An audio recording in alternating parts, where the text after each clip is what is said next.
जिंदा में अस्पताल का बेड नहीं मिलेगा और मृत्यु के बाद शमशान जलने के लिए नहीं मिलेगा। ये हाल एनएमसीएच के अधीक्षक तक लेटर लिख करके वो कहते हैं कि हम भैया इस वो नौकरी तो से हाथी खड़ा कर दिए, कुछ है ही नहीं वहां।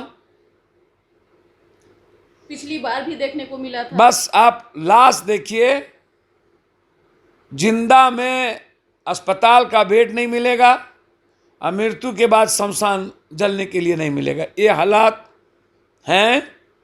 बस अपनी पीठ झाड़ने वाली बात, दे झाड़ने वाली बात, कर्फ्यू लगा दिए, इसको रोक दिए, उसको रोक दिए। और पॉलिटिशियन को कुछ आता नहीं है, उनको घर में बैठना है, उनको दर्द लेना नहीं है, पेन लेना नहीं है। लॉकडाउन कोई रिमेनिंग नहीं थी, लॉकडाउन का कोई मीनिंग नहीं है। लॉकडाउन में तो कर्ज से ज़्यादा आत्महत्या करेंगे, लॉकडाउन में भूख से जो लोग ज़्यादा मरेंगे। अब आज 6 बजे से आप कह रहे हो अब रोकोगे, सब्जी रेहड़ी टहरी पटरी ये सब फिनिश्ड हो जाएगा। 5 बजे आप ऑफिस कर रहे हो बंद होने और 6 बजे रेहड़ी पटरी, तो समझ में नहीं आता है। हमें जिस पर जोर देने की जरूरत थी वो है बेड, वो है ऑक्सीजन, वो है रेमडेसिविर, वो है अन्य बीमारियों का कीमो कहाँ होगा, ओपीडी कहाँ होगा, इमरजेंसी इलाज कहाँ होगा, ऑपरेशन दूसरे बीमारी के कैसे होंगे। सारी बीमारियों को रोक दी गई या सारी बीमारी लगता है भारत से गायब हो गई। बस एक ही कोरोना बचा है। केंद्र को तो खैर कोई चिंता ही नहीं, मतलब नहीं, उनको तो 200 सीट जीत गए, 200 सीट जीत गए। गंगा मैया हम लोग को बचा ही रहा है, बचा ही देगा। कुंभ में पूजा हो ही गई, गंगा मैया सबको बचा देगा। साध वहां पहुंच गए थे, अब साध को ढूंढना है नहीं। कुंभ के लोग जब लौट के जाएंगे अनुभव बन के सभी जगह, तो भगवान भरोसे बिहार और देश है।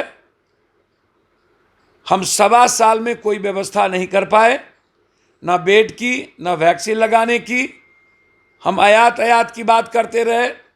मनमोहन सिंह जी ने पत्र लिखा है कि क्या 5 व्यवस्था तुरंत सरकार को करनी चाहिए। मुझे समझ में नहीं आता कि वैक्सीन क्या है, वैक्सीन की क्या, किस टाइम में वैक्सीन किसको जरूरत है, उसका कितना असर है, ये तो डॉक्टर्स और वैज्ञानिक बताएंगे।